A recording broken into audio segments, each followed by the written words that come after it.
وانا طالب في مارسي اكتشفت في هناك الريزو تاع اسرائيليين دخلوا للجزائر ب جوازات سفر فرنسيه وهولنديه. بلا ما نعطي الديتاي خبرت الجزائر، وتبعتهم 3 شهور تبعهم 17 واحد. حنا نتمنوا تعطينا بعض التفاصيل. المهم شوف ما نعطيك بعض لان نقدمك شويه حاجه. هي في طاوله الدراسه تاعي تعرفت على بنت يهوديه في اليوزين بعد تاع جولافاني. قالت لي واسمك؟ قلت لها واسمي ميخائيل. ميخائيل سراج. غيرت اسمك يعني؟ طبعا يعني شفتها هي ظروف حالتها باليهوديه. لا ميخائيل سي لا قلت لها يهودي من باريس. شفتني لبس مليح وحطه الى اخره.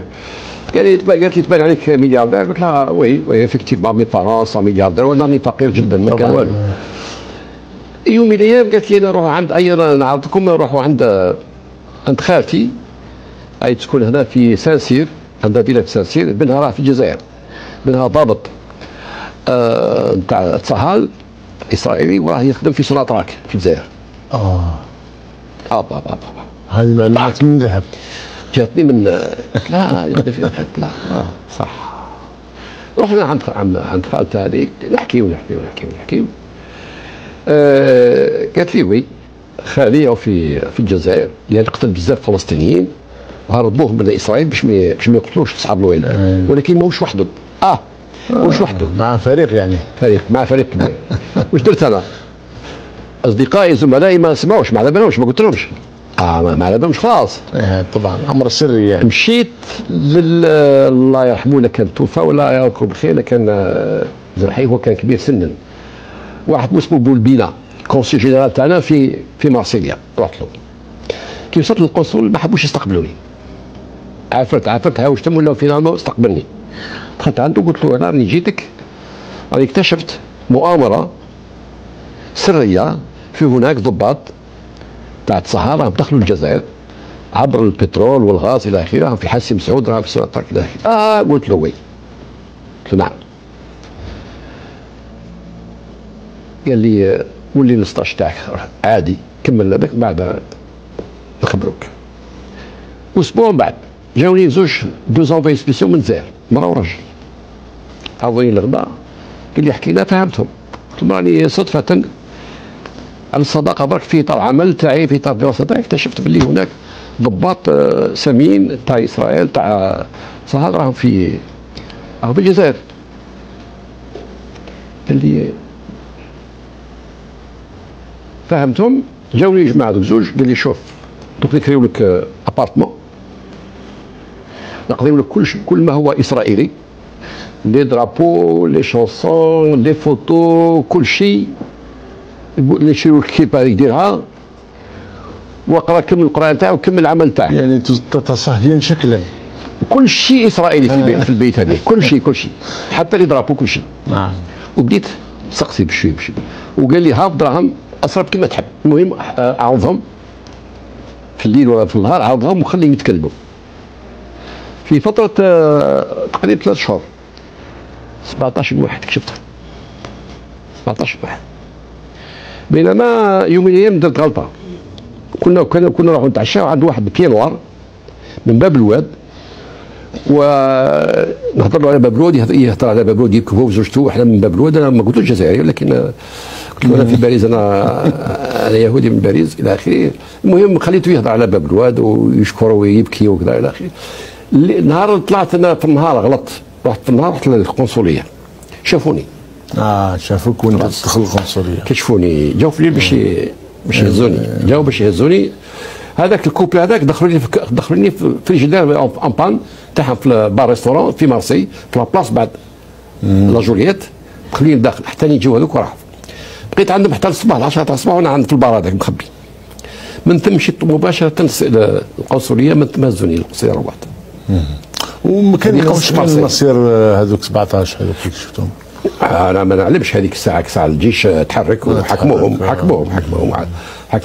سمعت بلي حكموهم. Imaginez un expert algérien vivant à Marseille qui découvre par hasard un réseau israélien infiltrant l'Algérie avec de faux passeports européens. Seul, sans protection, il les suit pendant 3 mois, observant chaque mouvement, chaque rencontre, jusqu'à révéler l'une des affaires les plus sombres de l'histoire récente de l'Algérie. Cette histoire est réelle, et celui qui la raconte n'est pas un espion, ni un agent secret. C'est Abdelmalek Serraï, un expert économique reconnu devenu malgré lui témoin d'un complot international. Écoutez bien, car ce que vous allez entendre maintenant n'a jamais été raconté auparavant. Avant d'entrer dans les détails et de révéler les vérités cachées, un petit mot, si ce contenu te parle, ne reste pas simple spectateur. Ne sois pas un invité de passage, deviens membre de la famille. Abonne-toi dès maintenant et active la cloche pour ne rien manquer des prochains épisodes, car la suite sera encore plus profonde, de plus explosive, et pourrait changer ta vision de ce qui se joue en coulisses. Bon, on plonge aujourd'hui dans une affaire assez explosive. L'affirmation est choc. Des agents israéliens infiltrés en Algérie. Oui, et pas n'importe comment, avec de faux passeports européens. Ça heurte de plein fouet la position algérienne historique, ce refus total de tout lien avec Israël. Exactement. Et ce n'est pas présenté comme un roman, hein, mais comme un récit très précis d'une opération bien réelle. Une histoire qui pose question, forcément. Tout à fait. Et la source de ce récit, c'est Abdelmalek Serraï, qui est présenté comme un expert algérien assez reconnu. D'accord. Et selon lui, tout commence à Marseille, une rencontre apparemment banale alors qu'il était étudiant là-bas. Marseille, un étudiant, une rencontre un peu mystérieuse. Franchement, ça a tous les airs d'un polar, non ? Presque un peu trop parfait comme début. C'est ça. On oscille entre le scénario un peu facile et la réalité qui dépasse parfois la fiction. Ça installe un doute d'emblée. Mais avant d'entrer dans les détails de cette rencontre, il faut absolument poser le décor géopolitique. Et il est tendu, c'est le moins qu'on puisse dire. Ah oui, ça c'est sûr. D'un côté, l'Algérie, pilier du front du refus, et de l'autre, le Maroc voisin, qui lui a normalisé ses relations avec Israël, surtout via les accords d'Abraham. Oui, négociés par les États-Unis. Exactement. Donc cette affaire présumée, qu'elle soit vraie ou non, elle tombe pile dans cette rivalité exacerbée au Maghreb. Une sorte de guerre froide régionale. D'accord. Contexte posé. Alors, revenons à Marseille et à cette fameuse Michaëlle. Le portrait est assez détaillé. Oui, une jeune femme juive, polyglotte, visiblement très cultivée. Et qui parle d'un oncle officier, français, basé à Sancerre, mais qui ferait des missions en Algérie. C'est précis comme détail. Très précis, peut-être même un peu trop, justement.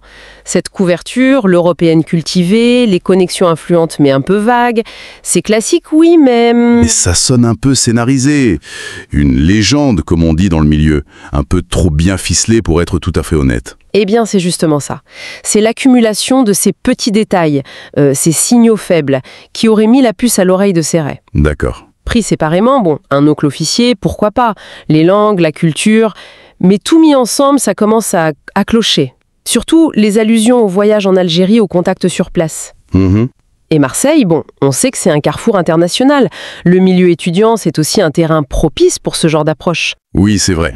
Alors, cette mention de Sancerre, de l'officier, est-ce que c'était une maladresse, une tentative de se donner une crédibilité, ou alors, au contraire, la petite fissure dans le personnage ? Le petit détail qui trahit tout. Exactement. Le renseignement, c'est souvent ça, hein, un travail de fourmi, patient, pour repérer les incohérences. Bon, admettons. Serraï repère des anomalies, il a des doutes. Et ensuite, il fait quoi d'après son récit ? Alors, il contacte le consulat algérien à Marseille, ce qui est logique hein, pour un citoyen qui pense avoir une info sensible. Et là, réaction immédiate ? Eh bien, justement non. D'après lui, c'est le silence radio au début. Un mur. Il doit insister, vraiment insister, pour qu'on le prenne au sérieux. Ah oui, ça interroge quand même, non ? Ce silence. Oui, ça peut s'interpréter de plusieurs façons. L'inertie administrative, bien sûr, ça existe. Mais il peut aussi y avoir une procédure interne. Vérifier la source, qui est ce type, est-ce qu'il est crédible, l'info elle-même, est-ce qu'elle tient la route, avant de faire remonter une alerte pareille à Alger. Oui, avant de déclencher potentiellement une crise. Voilà. Il y a sans doute des filtres. Ce temps de latence, ça peut être ça, des vérifications. Même si, de l'extérieur, ça peut sembler Lent. lent, ou alors, Embarrassé? voire carrément incrédule. Imaginez la scène. Un simple étudiant débarque et vous dit « Attention, il y a un réseau israélien chez nous ». Oui, ça peut surprendre, hein. Surtout quand votre pays se vante d'être hyper vigilant sur ce front, hein. Ça remet en cause l'efficacité des services, non ? On peut imaginer une certaine réticence à y croire. C'est une lecture possible, oui. Cette insistance de Seraï, c'était peut-être pas juste contre la bureaucratie, mais contre un mur de déni. De déni ou une forme de panique discrète, le temps d'évaluer le truc. Possible aussi. En tout cas, la suite, toujours selon Seraï, montre que l'alerte a fini par passer. Ah, Il décrit une phase de surveillance discrète par les services algériens. 3 mois. 3 mois. C'est long. C'est significatif, oui. Ça suggère une approche méthodique, pas une réaction à chaud. L'idée, c'était sans doute de cartographier le réseau. Comprendre qui fait quoi, les objectifs. Exactement. Politique, économique, militaire, action de déstabilisation, qui sont les contacts locaux, comment ils communiquent. Il faut tout ça avant de lancer le coup de filet. C'est classique en contre-espionnage. Une observation patiente, donc. Et ça débouche sur quoi? D'après le récit, intervention de l'armée algérienne, arrestation des membres du réseau. Et fin de l'histoire. Rideau. Presque. Parce qu'ensuite, effectivement, le rideau tombe, affaire classée, secret défense. Ah, le fameux secret défense, classique. Très classique. Dans tous les pays, dès que ça touche à la sécurité nationale et surtout au contre-espionnage. Pourquoi? Pour protéger les sources, les méthodes. Oui, et pour ne pas révéler à l'adversaire ce qu'on sait, comment on l'a su, préserver aussi les relations diplomatiques, protéger l'image des services. C'est une mesure de protection, en fait. Une mesure de protection. Et terriblement pratique, on est d'accord. C'est-à-dire? Ça étouffe toute question. Qui a été arrêté? Combien? Il faisait quoi exactement? Quelles preuves? On ne saura jamais. L'État garde le contrôle total de l'absence de récit. Oui, ça limite la transparence publique, c'est indéniable. Alors, est-ce que c'était un succès total qu'il fallait cacher, ou un demi-échec avec peut-être des gens qui se sont échappés et qu'il valait mieux taire? Le secret, ça couvre tout, le bon comme le mauvais. Difficile de trancher sans fait public, évidemment. Mais ce qui est sûr, c'est que cette histoire, vraie ou enjolivée, elle colle parfaitement au contexte régional. Oui, cette guerre froide au Maghreb dont on parlait. Exactement. L'antagonisme Algérie-Israël, c'est structurel. La normalisation Maroc-Israël, vue d'Alger comme une menace directe, ça a jeté de l'huile sur le feu. Clairement. Dans ce climat de suspicion extrême, le renseignement, l'information, c'est une arme. Une opération israélienne en Algérie, si elle est avérée, ça irait bien au-delà de l'espionnage classique. Ça viserait quoi alors? Potentiellement des objectifs vitaux, les capacités militaires bien sûr, la politique énergétique, les fameuses richesses algériennes, les alliances du pays, la stabilité interne même. Voire préparer des actions de déstabilisation. Ce n'est pas exclu. L'Algérie est un acteur important qui s'oppose à certaines dynamiques régionales. L'affaiblir ou la neutraliser, c'est un objectif stratégique pour ses adversaires. Tout à fait. Frapper l'Algérie, ce n'est pas juste pour savoir combien ils ont de chars. C'est viser un symbole, un pays qui refuse un certain alignement. Exactement. Savoir ce qu'ils négocient comme contrat d'armement, l'état de leurs infrastructures gazières crucial pour l'Europe, la solidité des alliances avec la Russie ou la Chine, les tensions internes. C'est de leur stratégique, ça. Absolument. Les richesses algériennes, ce n'est pas que le gaz, c'est aussi le poids politique et militaire du pays. Et puis, il y a cet avertissement de Seraï, non? Il dit avoir pris des risques. Oui, il souligne les risques personnels qu'il aurait pris en révélant l'affaire. Mais surtout, il lance cette phrase « Ce réseau, ce ne serait ni le premier, ni le dernier. » Ça fait froid dans le dos. Que ce soit vrai ou juste pour dramatiser. Ça résonne fort dans le contexte actuel de méfiance généralisée. Ça suggère une ménage constante, en fait. Et c'est là, je trouve, que cette affaire devient vraiment intéressante. Au-delà de savoir si c'est vrai à la virgule près, ce qu'on ne peut pas vérifier. Elle fonctionne comme un miroir. Exactement. Un miroir des angoisses de notre époque. La question que Seraï pose à la fin, elle est terrible. Combien de réseaux comme ça existent aujourd'hui? Sous d'autres couvertures, européennes, autres. Voilà. En Algérie, au Maroc, partout dans la région. Pour qui? Pour quels États? Israël est cité ici, mais on peut imaginer d'autres acteurs. Et avec quel but? Info, Influence, sabotage, déstabilisation. Sa question devient universelle en fait. Qui tire vraiment les ficelles derrière la diplomatie de façade? Qui contrôle l'info, l'influence sur le terrain? On se retrouve donc avec cette tension, d'un côté un récit très détaillé, presque trop beau pour être vrai, par un expert qui se dit lanceur d'alerte. Et de l'autre, le silence officiel. Et surtout, ce contexte géopolitique régional tellement tendu, tellement chargé de rivalité que ça rend ce scénario plausible, voire pour certains logique. La plausibilité vient autant du contexte que du récit lui-même. C'est ça. Et au cœur de tout ça, il y a cette bataille invisible, cette guerre de l'ombre pour l'info, pour l'influence qui se joue en permanence au Maghreb et ailleurs. Une région clé, avec des lignes de fracture profondes, des alliances mouvantes, où les opérations clandestines, même si on n'a pas la preuve ici, sont vues comme une composante presque normale des relations internationales. Malheureusement, oui, c'est une réalité. Et pour finir, peut-être une réflexion un peu plus large.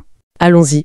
Cette histoire, qu'on y croit ou pas, elle nous interroge sur la fragilité de la souveraineté aujourd'hui, à l'heure du numérique, de la mondialisation. Si de simples passeports européens peuvent masquer des opérations hostiles, comme le suggère ce récit, alors où commence et où finit le contrôle d'un État sur son propre territoire, sur son identité? C'est une question fondamentale. Dans ce monde interconnecté, où les identités sont fluides, les frontières poreuses, l'info ultra rapide, comment on garantit sa sécurité face à des menaces qui sont partout, souvent invisibles, et ces luttes d'influence permanentes? C'est un défi énorme qui dépasse largement le cas de l'Algérie ou du Maghreb. Ça touche à la nature même de l'État au XXIe siècle.